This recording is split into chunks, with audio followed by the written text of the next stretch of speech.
പാർവതി പറഞ്ഞു ശരിയാ. റൂമിൽ നീ വെളിച്ചത്തിൽ വന്നപ്പോ തന്നെ മനസ്സിനൊരു സുഖം. അതുകൊണ്ടല്ലേ ഞാൻ നിർബന്ധിച്ചത്. കൈലാസ് സാറിന് കൂടുതൽ സന്തോഷം കിട്ടാനുള്ള വഴിയും എനിക്കറിയാം. എന്ത് വഴി?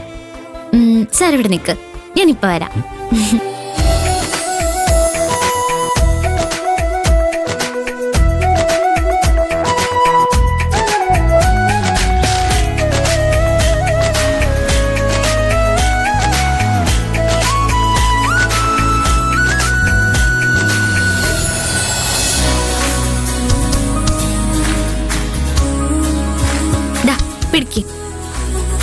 എന്തിനാ ക്യാമറ?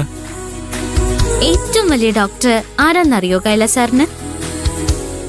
ഈ ടൗണിലുള്ള എല്ലാ ഡോക്ടേഴ്സും വലിയ ഡോക്ടേഴ്സ് തന്നെയാണ്.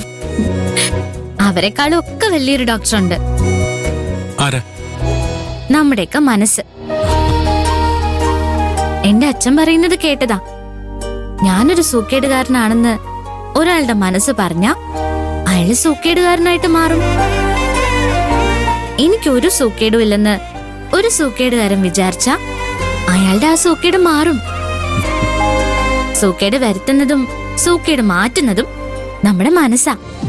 കൊള്ളാല ഫിലോസഫി. അതുകൊണ്ട് കൈലാസ് സാറിന് ഒരു സൂക്കേടില്ലെന്ന് കൈലാസ് സാറിന്റെ മനസ്സിനോട് പറയണം. എന്നിട്ട് മനസ്സിനെ സന്തോഷിപ്പിക്കണം. ഇതില് ഫോട്ടോ എടുക്കുമ്പോ സാറിന്റെ മനസ്സിന് നല്ല സന്തോഷം കിട്ടാറുണ്ടെന്ന് സാറ് പറഞ്ഞിട്ടില്ലേ? അതുകൊണ്ടാ ഞാനിത് എടുത്തോണ്ട് വന്നേ. നിന്റെ ഫിലോസഫി എനിക്കിഷ്ടായി. നിന്റെ ഐഡിയയും കൊള്ളാം. പക്ഷേ ഇവിടെ നിന്നുകൊണ്ട് ഞാൻ എന്ത് ഫോട്ടോ എടുക്കാനാ? ചുറ്റും കാണുന്നതെല്ലാം ഫോട്ടോ എടുക്കാലോ. കാമുകന്റെ കണ്ണുകൊണ്ട് നോക്കിയാ എല്ലാം ഭംഗിയുണ്ടാവുന്ന് കൈലാസ് സാർ തന്നെയല്ലേ പറഞ്ഞത്? ഞാൻ നിന്റെ ഫോട്ടോ എടുത്തോട്ടെ. പിന്നെന്താ, എടുത്തോ.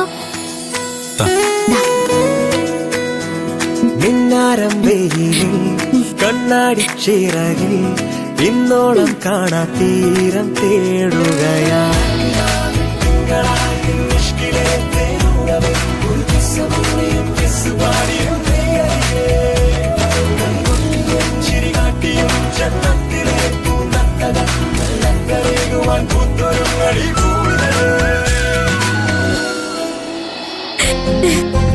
നോക്കട്ടെ.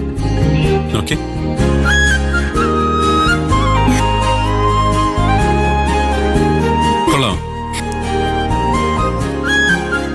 ഞാൻ പറഞ്ഞ സത്യമല്ലേ? ഇപ്പോ സാറിന്റെ വേദന ഒക്കെ മാറിയില്ലേ? സത്യം. ഇപ്പഴാ എന്റെ മനസ്സിന്ന് റിലാക്സ് ആയത്. പാർവതി, ഞാൻ ഒരു കാര്യം ചോദിച്ചാ നീ സത്യം പറയോ? കൈലാസ് സാറിനോട് ഞാൻ സത്യം മാത്രമേ പറയാറുള്ളൂ. നീ കാരണമാണല്ലോ എനിക്ക് അപകടം ഉണ്ടായതെന്ന് സഹതാപം കൊണ്ടാണോ നീ എന്നെ പരിചരിക്കുന്നത്?